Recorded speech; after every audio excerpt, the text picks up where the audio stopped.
Beb, ayo.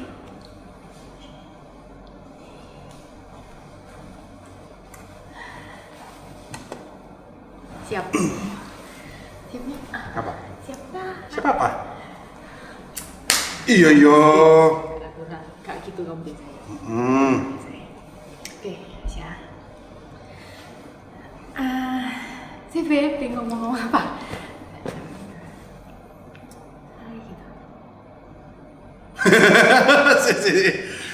Ini kamu mau ya apa sih? Oke. Hai. Halo. Sudah. Ya gitu. Oke, kali ini kita perdana bikin vlog. Masih newbie, so don't judge. Hari ini kita mau sharing dikit tentang beberapa hal yang sudah kita lewati. Tapi sebelumnya, oh ya, namaku Rosi. Namaku Ken. You guys know me as Chef Ken maybe? Ya, and he is my husband.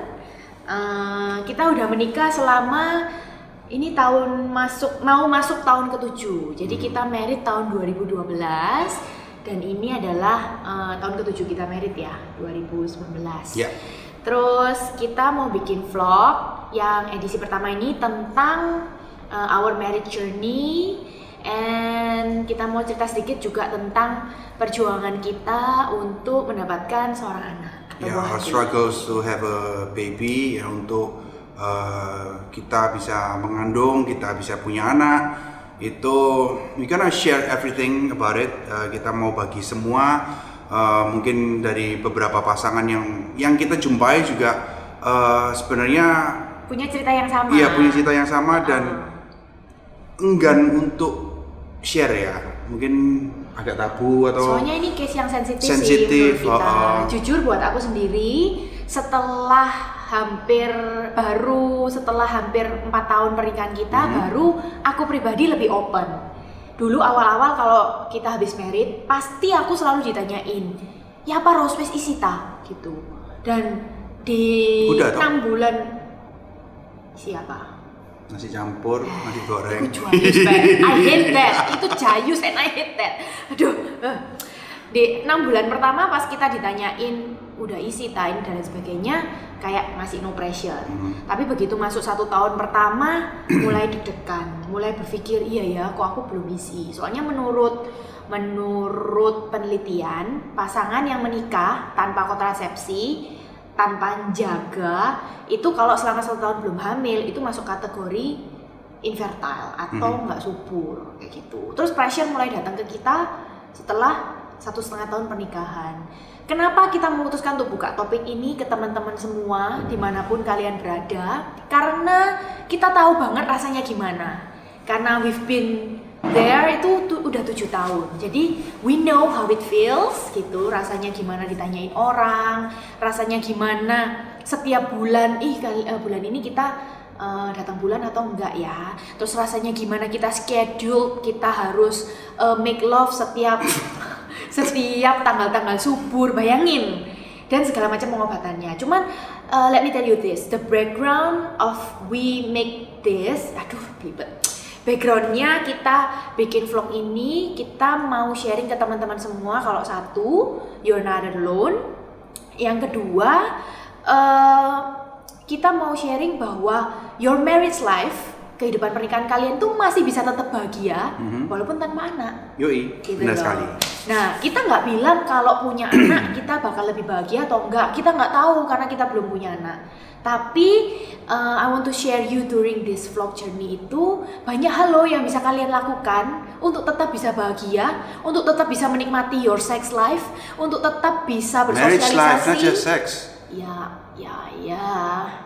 Untuk tetap bisa bersosialisasi sama teman tanpa pressure, without kids gitu. Tapi kalau ditanya, aku masih pengen punya anak apa enggak? Ya jawabannya iya. Bukan berarti kita bikin vlog ini terus kita kayak ya udahlah melupakan impian mau punya anak apa enggak. Tetap kepingin. We still pray for it. Kita masih tetap doa, kita masih tetap berusaha. Ya meskipun ya di tengah-tengah usaha itu banyak sekali ups and down, banyak sekali kegagalan-kegagalan. but we still keep trying and we won't stop trying. Oke, sekarang sebelum kita mulai kamu munduran dikit duduknya. Kamu nanti terlihat besar di kamera. Oke. Munduran dikit. Oke, dari Ya, mana Bu. kita cerita, Beb? Ceritanya udah 7 tahun married kan? Oh ya, 1 tahun setelah kita married, terus kita belum hamil. Oh, aku mau cerita satu ini dulu. Pas 2 bulan setelah married, aku itu pernah terlambat datang bulan. Sampai kira-kira 14 hari 2 minggu. Padahal selama dari aku dapat mens pertama kali, selama aku dari teenage sampai aku married, itu mensku tuh selalu regular. Jadi kayak always lancar gitu. Terus habis married, di 2 atau 3 bulan itu aku telat mens gitu. Terus ya pasti pas itu berpikiran bahwa waduh jangan-jangan this is the man gitu that we've been waiting for. Jadi aku tuh kayak SPD Paul kayak aku hamil ini gitu ya toh. Terus yang aku lakukan, aku nggak mau ngasih tahu kamu karena pas itu aku pengen lah kejutan ala-ala gitu. Dan teman-teman saya juga terkejut kok. Ini baru pertama kali saya Iya dengar. benar. Aku nggak pernah cerita Oke. ke dia karena aku malu jujur ya. Terus 2 minggu itu momen pas kita jalan-jalan ke Bandung. Kamu ingat nggak? Oh, oke. Pas kita kunjungin Kio Asang itu, Iya. jalan-jalan ke Bandung, itu sebenarnya aku udah telat mens kayak udah 2 minggu gitu. Terus aku, at that moment, I feel like I really pregnant. How do I know? Karena aku kayak search di Google gitu. Aku kerasa kayak, iya ya agak mual ya, kayak kerosok-kerosok dewe gitu loh, Beb. Kayak aku kerasa agak mual ya, terus aku kok agak capek gitu. Gila nih lah pokoknya gitu. Kayak feel really pregnant gitu. Maybe at that moment aku bener-bener kepingin gitu loh. Terus kayak ya laparan. Aku selalu laparan tau, kamu nggak tahu gitu. Terus 24/7. ya, terus dan lain sebagainya. Tapi aku ingat pada saat itu, ya ini aku ya belum ngomong sama kamu. Banyak ya. Pada saat itu di Bandung, aku beli test pack. Aku masih ingat itu di mall ketika kita jalan-jalan. Terus aku nyoba test pack itu di kamar mandi di mall. Gitu. Seriously? Yes, seriously. Aku belum cerita ke kamu. Kenapa di mall toh? Ya, soalnya I feel like aduh. Bukannya this- test pack harusnya Pagi toh. pagi Ya. bangun tidur terus cek. Ya apa? Soalnya pas itu aku pengen beli test pack tapi nggak ketahuan kamu ya apa? Ya di mall satu-satunya cara. Aku pergi ke Guardian, nyebut merek. Aku pergi ke drugstore, habis gitu aku beli, terus itu aku tes. Dan itu test pack pertamaku yang bikin aku benar-benar wedi, karena ya it turns out negatif lah. Kalau positif, anakku udah umur 6 tahun this year gitu. Jadi it turns out negatif. Terus I keep it for myself gitu loh. Aku nggak ngomong sama kamu karena at that moment aku pengen bikin kejutan. Tapi ternyata ya wis lah karena terkejut, negatif. Ya memang terkejut dan sedih gitu loh. Jadi ya mungkin aku berpikir ya pada saat itu aku cuman kerosok-kerosok gitu. Oke, 1 tahun berlalu. Terus aku voluntarily ngajak suamiku untuk ke dokter untuk cek gitu. Karena kita berpikir pada saat itu usia kita juga nggak terlalu muda. Saya married umur 26, suami saya umur 30. Jadi pada saat itu kita kepengen untuk segera punya anak. Apalagi orang tuanya suami sempat nunggu 10 tahun untuk bisa punya anak. Jadi pada saat itu kita takut kalau kita juga lama nunggu anak gitu. Jadi 1 tahun kita periksa ke dokter. Yang pertama kali diperiksa guys selalu adalah yang cewek, itu wis pasti. Jadi di USG kalian di screening dilihat sel telurnya gimana. And dokter bilang ini fine kok, nggak apa-apa. Apalagi mensnya juga regular, selalu datang setiap bulan. Terus dokter kasih kita pil penyubur. Itu pertama kali kita nyoba. Ingat nggak kamu? Pil penyubur itu diminum di hari kedua setelah kita mens. Terus sampai aku berapa hari aku lupa. Lalu dokter juga ngitung masa suburnya berapa. Terus tanggal untuk bercinta juga diatur. Pada saat itu kita berasa awkward karena sebenarnya bercinta itu kan naluri dalam hati kan. Tapi you know that today you have to make love. Ya gimana ini babe? Nanti Yeah, malam you have babe. to make it. Ya toh, jadi mood atau nggak mood, ya kamu harus gitu. Gas terus. Mood atau nggak mood, tapi ya wes lah ya kita nyoba pil penyubur itu 3 bulan, 3 cycle, maksimum kayaknya 2 atau 3 putaran mens karena nggak boleh lama-lama. Karena Karena itu obat hormon, ini ya? obat hormon untuk membesarkan sel telur, jadi sebenarnya nggak boleh terlalu sering kayak gitu.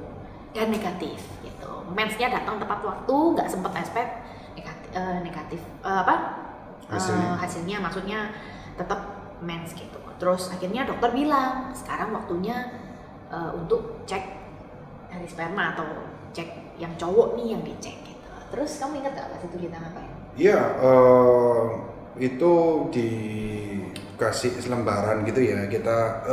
Kita disuruh cek sperm di Lab ya. Di lab, tapi disuruh ngeluarinnya Di rumah. Iya nggak? yang pertama nggak di rumah. Di mana? Di kamar mandinya rumah sakit. Oh iya, I remember. Karena dia bilang hubungan terakhir berapa lama? Kurang lebih 5 hari. Oh ya, kalau 5 hari kamu bisa periksa sekarang, dia bilang. Soalnya kita untuk cek sperma Iya, itu kita harus keluarin 3 sperma sampai 5 hari. hari. Itu 3 sampai 5 hari baru bisa periksa sperm, karena indikasinya spermnya itu nanti bisa matang atau banyak ya. Cuman karena aku sudah 5 hari jadi bisa langsung cek. Terus dokternya ngomong gini, susternya ngomong gini, Pak, ini ruangan untuk ngambil sperma itu lagi penuh. Maksudnya penuh? Ya ada orang. Ada orang. Oh, oke. Berarti di dalam sana itu ada orang yang lagi, you know what? Terus jadi ini gimana? Ya, Bapak kalau mau nunggu silahkan. Nunggunya saya duduk di situ, yang dimana di depan ruangan itu ada kursi. Saya harus duduk di situ, dilihatin sama orang-orang sambil bawa tabung, sambil bawa kertas. Ya, jadi semua orang pasti tahu kok kamu bentar lagi mau ngapain itu. Ya aneh kan. Terus oke. Nggak ada tempat lain, Sus? Oh ada. Di mana? Mungkin bisa ngambil di kamar mandi. Oke. Nah, ini ada kejadian yang cukup geli bagi saya, karena ketika saya mengambil itu spermnya itu, ya you know what to do ya. Nah, sayangnya ketika saya di kamar mandi itu ada orang yang buang air. Jadi bayangin, kamu harus ngambil spermmu, you should do what you have to do as a man. Tapi di ruang sebelah, di bilik sebelah itu ada orang yang ngeluarin suara-suara yang aneh. Soalnya lagi BAB. Iya. Oh. Ya, jadi ya on and off. Ya nggak feel. Ya itu cerita yang konyol. Anyway, kita disuruh ngambil itu, terus kita cek, dan ketika dicek sama dokternya pun kita dites secara fisik. Jadi bagi cowok yang pride-nya itu cukup tinggi ya, kelaminnya kita kalau dipegang dengan orang lain itu kita pasti wow wait. Dokternya cowok kan? Dokternya cowok juga. Wow wait. Itu kalau mungkin orang lain langsung iya. Tapi ya sudah lah, mau gimana ya sudah. Pelorot celana, lihat atas, sama dia dipegang-pegang. Ya, yang dipegang pertama itu buah sakernya. Ya, testikelnya dipegang, dipijet-pijet gitu dengan rasa yang awkward. Oh my god. Ya, itu masih ingat rasanya gimana, aneh. Tujuannya ya, cek itu dia ingin melihat ada varikokel apa enggak. Okay. Varikokel itu kayak varises gitu. di testikelnya. Ya, jadi kalau itu cowok ada varikokelnya, itu biasanya memang kualitas spermanya kurang bagus. Jadi kalau menurut indikasi dokter ini biasanya ada varikokel ada itu kalau orang yang obesitas, terus kemudian orang yang suka ngangkat beban berat, jadi seperti binaragawan apa itu kemungkinan besar dia ada varikokel, karena harus mengejan atau apa ngejan tuh ngeden. Nah, jadi ototnya itu semua ke bawah, jadi pembuluh darahnya dia membesar. Nah, kalau dilatih gitu terus lama-lama ya pembuluh darahnya pasti membesar terus dan it stays like that. Gitu. Terus dokter bilang ada varikokel. Ada varikokel memang. Ada varikokel. Karena kamu dulu Aku dulu Maksudnya sempet angkat-angkat, ya olahraga juga, kerja juga angkat-angkat, ya kan? Terus juga berat badannya juga. Ya, obes juga, termasuk obes.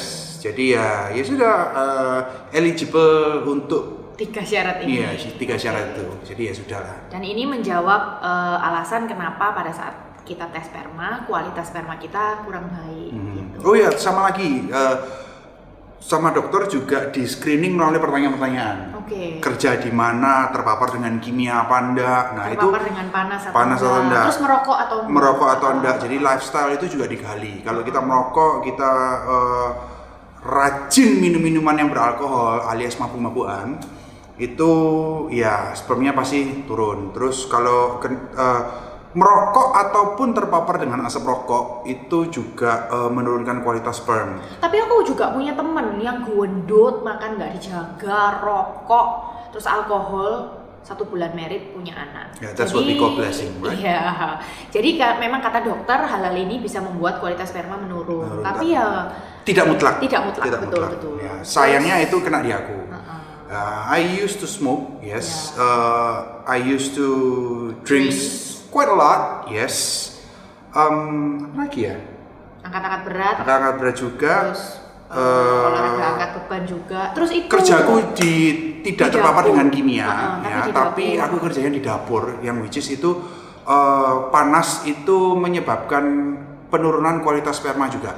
Jadi kalau teman-teman ini punya profesi sebagai chef, kenapa dokter itu perlu menanyakan pekerjaan kalian? Karena memang setelah diteliti, paparan panas dari kompor, kalau kita berdiri masak, area bawah kita, genital area itu kan dekat dengan kompor. That's why people tuh invented celemek pertamanya, apron. Untuk bagian depan, supaya direct heat itu nggak langsung kena ke tubuh kita. Soalnya memang heat itu mematikan sperma, buat sperma kualitasnya jelek. Terus yang buat kita sedih at that moment, selain jumlahnya juga kurang, bentuknya juga banyak yang nggak sempurna, sama pergerakan sperma itu nggak langsung ke depan. Jadi 3 unsur yang indikator sperma itu bagus atau enggak, kualitasnya sperma itu nomor 1 jumlahnya, nomor 2 bentuknya, dan nomor 3 itu pergerakannya, kayak gitu. Nah, pada saat itu jujur kita sangat down, perasaan kita maksudnya ya ampun ternyata gara-gara ini gitu. Mungkin kamu bisa cerita gimana perasaanmu, maksudnya at that moment knowing that kalau it's because of that gitu, ya apa perasaan? Iya, jujur ketika aku mengetahui dengan kondisi-kondisi itu semua, ya feeling down, mau marahi gimana, it's my own fault, ya kan, kesalahan-kesalahanku sendiri. Istilahnya masa muda aku yang masa muda, oke. Dulu istilahnya I live my life itu to the fullest istilah. Nah, mau marah dengan diri sendiri juga nggak bisa, mau sedih ya gimana, jadi mix up, kayak nasi campur gitu lah. It's hard to describe actually, susah untuk digambarkan ya, karena as a man itu pride-nya kayak diambil bagi aku ya waktu itu. Kamu susah loh punya anak, itu langsung what? Nah, apalagi at that moment dokter bilang dengan jumlah sperma yang segini itu kita nggak mungkin bisa hamil normal. Karena untuk pembuahan normal itu kayaknya butuh 15.000 sampai 20.000 jumlah sperma. Juta ya, 15 juta. I forget, 15 juta mungkin. Dan jumlah kita pada saat itu tergolong sangat sedikit gitu. Less than 600,000.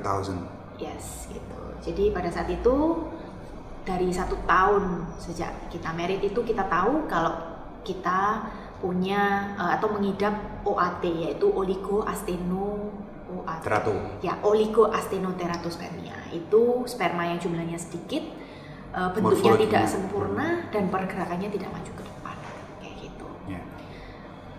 So banyak ya guys, kalau kita dihadapin dengan kayak gini-gini itu banyak sekali kasus-kasus yang serupa. Ya. Ternyata pada saat kita periksa itu dokter juga bilang, dan dia nggak kaget, banyak banget nowadays kasusnya yang seperti ini. Kayak gitu, selain gara-gara rokok, alkohol. Banyak lah.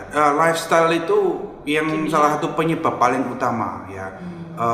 We do work for our life. Ya, kalau kita kerja otomatis kita stres, dan stres itu ada juga salah satu pemicu, guys. Kurang istirahat juga.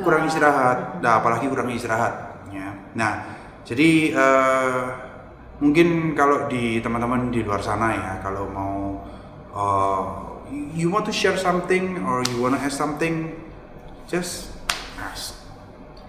Terus pelajaran satu hal yang aku bisa ambil dari pemeriksaan kita ini, dan turns out kalau jumlah sperma yang kurang yang membuat kita susah hamil, itu adalah aku mau ngomong pada kalian semua, jangan cuman judge pihak perempuan yang salah kalau pasangan ini lama gak punya anak. Kasian banget. Aku tahu banyak teman-teman itu yang dijudge mungkin sama mertua, sama surrounding. Kalau masalah punya anak atau enggak, itu pasti urusan yang cewek. Enggak, gitu loh. Jadi buat para cowok, kalian nggak boleh egois. Ada loh suaminya teman aku yang nggak mau dicek karena dia merasa sorry, ini case-nya karena dia udah pernah married dengan istri yang sebelumnya, terus udah punya anak gitu loh. Terus dia nggak mau dicek karena dia merasa pasti bukan gara-gara aku gitu loh. Nah, it takes two to tango. Tentang anak itu adalah tentang dua orang. Jadi kalau yang ceweknya juga diopok-opok diperiksa, nggak nyaman juga kok guys. Nggak cuman cowok tok, cewek juga nggak nyaman. USG lewat bawah juga. Dan dokternya pun juga cowok, sama nggak nyamannya, tapi kita harus saling support, itu yang terpenting sih. Ya kalau bagi aku sih logika, karena aku cowok ya, maksudnya kita berpikir secara logik aja. Kalau kita mau menumbuhkan pohon, itu kita harus taruh seed kan, kita harus taruh bibit kan? Benih yang baik.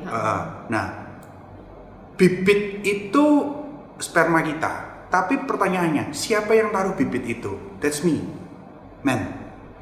Taruh di mana media yang bagus? Tanah itu adalah rahim. Ya, which is itu tanah itu dimiliki oleh istri kita. Nah, jadi harus dicek tanah dan benihnya itu. It takes two to tango. Kamu sebagai pria, kamu taruh benihmu dilempar sana, lempar sini, nggak di tempat yang benar ya, sama aja nggak bisa tumbuh. Sama kok. So kalau kita memang ingin punya anak, so nggak perlu gengsi untuk periksa kedua belah pihak lah. Dan di zaman sekarang kalau aku nggak malu untuk ngakuinya ya, karena di zaman sekarang itu sudah apa sih zaman sekarang itu banyak ya, jujur aja banyak sekali orang-orang yang seperti aku itu banyak ya, stres. Apalagi di era modern yang selalu terpapar dengan radiasi handphone lah, apa banyak banget. Beb, udah 20 menit. Oke.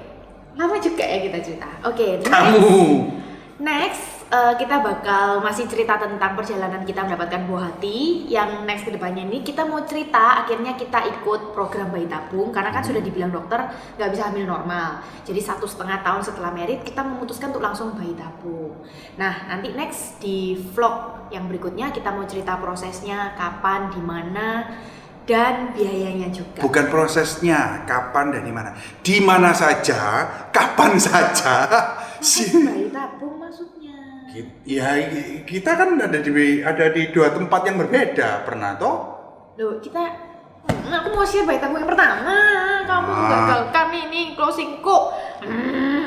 Ya udahlah, pokoknya next aku mau share tentang perjalanan bayi tabung kita yang pertama. Oke, dadah. Matiin dulu.